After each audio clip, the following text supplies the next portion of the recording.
Selamat pagi, perkenalkan nama saya Dwi Ega Francisca Brupinem. Saya salah satu mahasiswa PJJ Manajemen dari Universitas Cyber Asia.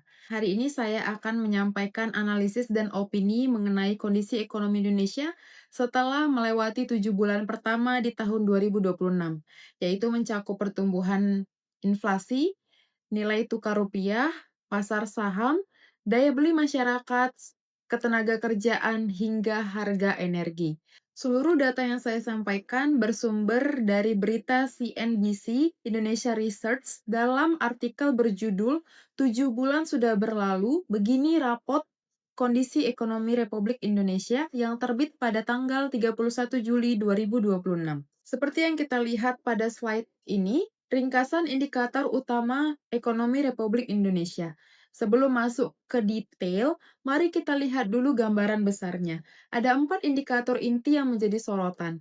Pertumbuhan PDB kita di kuartal 1 2026 tercatat 5,61% secara tahunan. Inflasi Juni berada di 3,34%. Rupiah diperdagangkan di kisaran 18,04 US per dolar dan IHSG berada di level 6.222 rupiah. Secara headline, angka-angka ini terlihat baik, tapi kalau kita lihat arah pergerakannya, rupiah dan IHSG sama-sama masih tertekan sepanjang tahun berjalan. Di sisi lain, dari alokasi pendapatan rumah tangga, porsi konsumsi masyarakat sudah mencapai 73%, sementara porsi yang disisihkan untuk tabungan hanya 17%. Ini sinyal awal bahwa ruang gerak keuangan masyarakat mulai menyempit. Untuk memahami kenapa kondisinya beragam seperti ini, kita perlu lihat dulu konteksnya. Sepanjang Januari sampai dengan Juli 2026, ekonomi Indonesia berhadapan dengan dua jenis tekanan sekaligus, dari luar negeri maupun dari dalam negeri. Dari luar negeri seperti perang di Timur Tengah mendorong lonjakan harga minyak dan energi global yang kemudian direspon banyak bank sentral dengan menahan atau justru menaikkan suku bunga acuan mereka. Sementara dari dalam negeri, pertumbuhan ekonomi kita sebenarnya masih solid di atas 5%. Tapi di saat yang sama, konsumsi masyarakat mulai melambat. Keyakinan konsumen menurun dan rupiah maupun pasar saham masih dalam tekanan. Jadi kondisinya ini benar-benar campuran antara kabar baik dan kabar yang perlu diwaspadai. Ada 8 indikator yang akan kita bahas satu persatu. Yang pertama, pertumbuhan ekonomi, inflasi, nilai tukar rupiah, IHSG, keyakinan konsumen, penjualan retail, ketenaga kerjaan atau PHK, dan yang terakhir harga BBM non-subsidi. Setelah itu, kita akan tutup dengan opini dan kesimpulan atas keseluruhan kondisi ini. Pertumbuhan ekonomi. Kita mulai dari pertumbuhan ekonomi. BPS mencatat PDB Indonesia tumbuh 5,61% secara tahunan di kuartal 1 tahun 2026. Jauh lebih tinggi dibandingkan periode yang sama di tahun lalu, yang hanya 4,87%. Ini termasuk salah satu pertumbuhan tertinggi dibandingkan negara-negara G20 lainnya. Penopang utamanya adalah konsumsi rumah tangga yang menyumbang 2,94 poin persentase dan konsumsi pemerintah yang tumbuh paling tinggi yaitu 21,81%. Sektor akomodasi dan makan minum juga tumbuh 13,14% dan didorong momentum Ramadan dan Idul Fitri. Tapi ada catatan penting. Secara kuartalan, ekonomi kita justru terkontraksi 0,77% dibandingkan kuartal sebelumnya. Artinya, pertumbuhan tinggi di awal tahun ini banyak ditopang oleh faktor musiman. Berikutnya inflasi.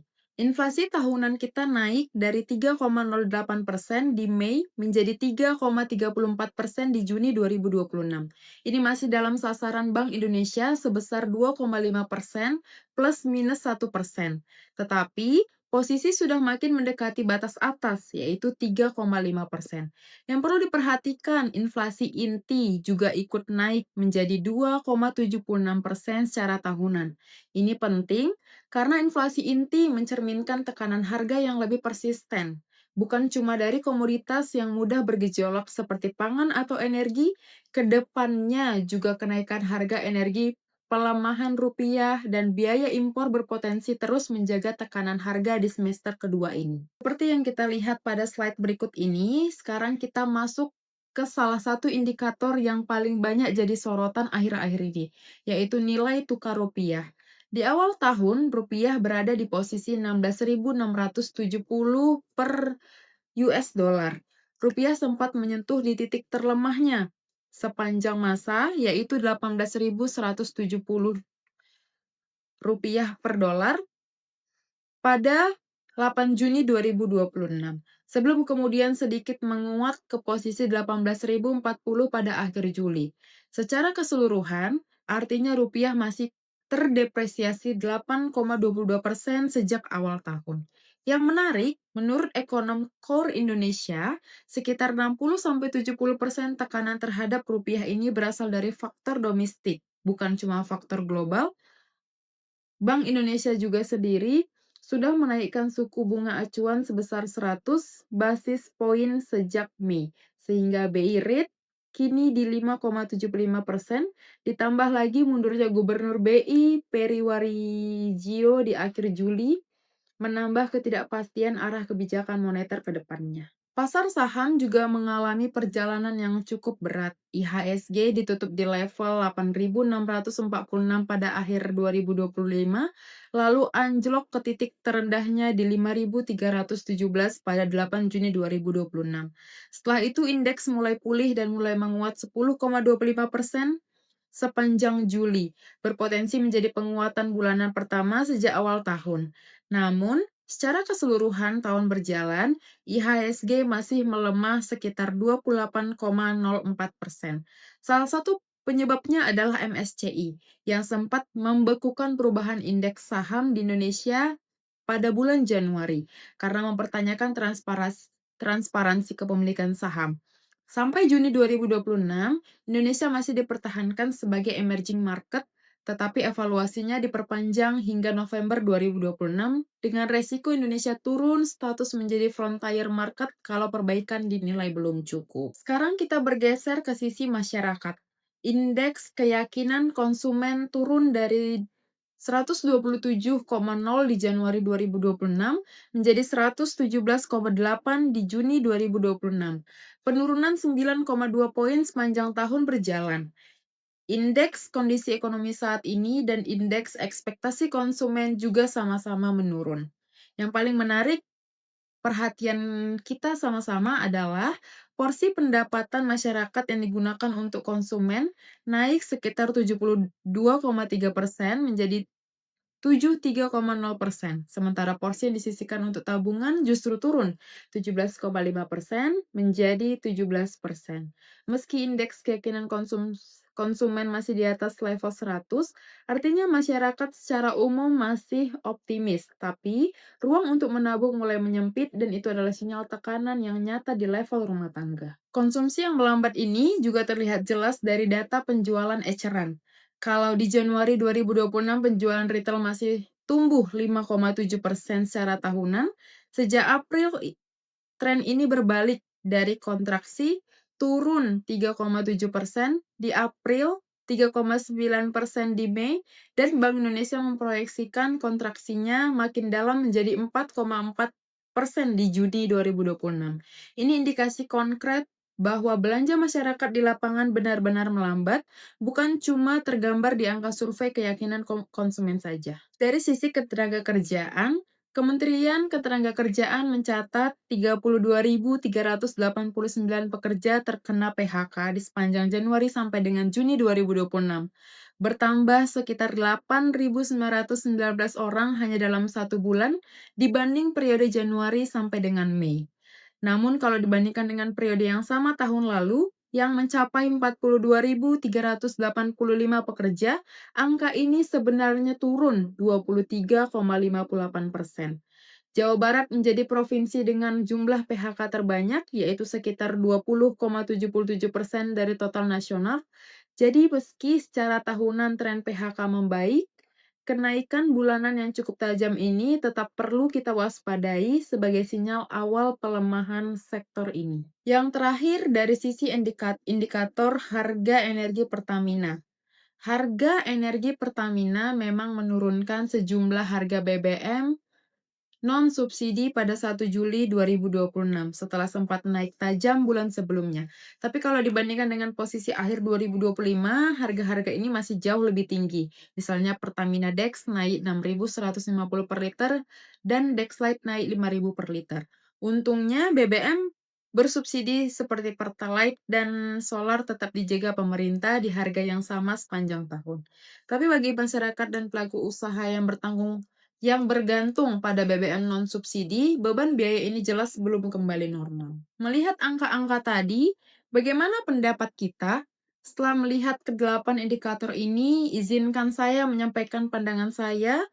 Di satu sisi ada alasan yang optimis, pertumbuhan PDB kita 5,61%, termasuk yang tertinggi di antara negara G20, inflasi masih terjaga dalam sasaran BI, IHSG mulai menunjukkan angka-angka pemulihan, dan jumlah PHK semester ini masih lebih rendah dibandingkan dengan tahun lalu. Tapi di sisi lain, ada 4 hal yang menurut saya perlu diwaspadai serius, yaitu pertumbuhan kuartal 1 banyak ditopang oleh faktor musiman, sehingga secara kuartalan justru kontraksi. Rupiah melemah karena faktor domestik yang diperparah ketidakpastian pergantian gubernur BI, konsumsi rumah tangga melambat di berbagai indikator sekaligus keyakinan konsumen, penjualan retail, dan ruang tabungan, serta harga BBM dan biaya hidup yang masih tinggi menekan daya beli kelas menengah. Jadi kesimpulan saya adalah pertumbuhan headline kita masih terlihat kuat di atas kertas, tapi kualitas pertumbuhan itu sendiri mulai rapuh dan tergerus tekanan di sektor real. Kesimpulan yang dapat saya ambil dari melihat kondisi ekonomi Republik Indonesia kita pada saat ini adalah ekonomi Indonesia pada 7 bulan pertama 2026 ini bisa kita gambarkan dengan satu frasa, yaitu tumbuh tapi rentan. Angka-angka headline seperti pertumbuhan dan inflasi masih terlihat sehat, tapi indikator yang lebih dekat dengan kehidupan masyarakat sehari-hari menunjukkan tekanan yang terus meningkat. 3 hal yang perlu kita pantau ke depan. Yang pertama adalah rilis data PDB kuartal kedua pada 5 Agustus 2026 akan menjadi penentu apakah momentum pertumbuhan ini benar-benar bisa bertahan. Kedua, pergerakan rupiah, IHSG, dan keyakinan konsumen menunjukkan bahwa sumber tekanan utama saat ini justru datang dari dalam negeri, bukan semata faktor global. Dan yang terakhir, pelemahan daya beli serta kenaikan PHK bulanan adalah sinyal yang layak kita waspadai bersama di semester kedua tahun ini. Dalam melakukan analisis dan kajian, seluruh data dan analisis dalam presentasi ini bersumber dari artikel CNBC Indonesia Research dengan data primer dari Badan Pusat Statistik, Bank Indonesia, Bursa Efek Indonesia, MSCI, Kementerian Ketenagakerjaan, Pertamina, dan Center of Reform of Economics Indonesia.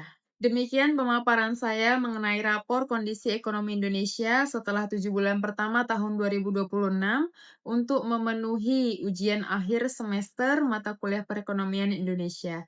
Terima kasih atas perhatiannya. Saya ucapkan terima kasih dan sampai jumpa.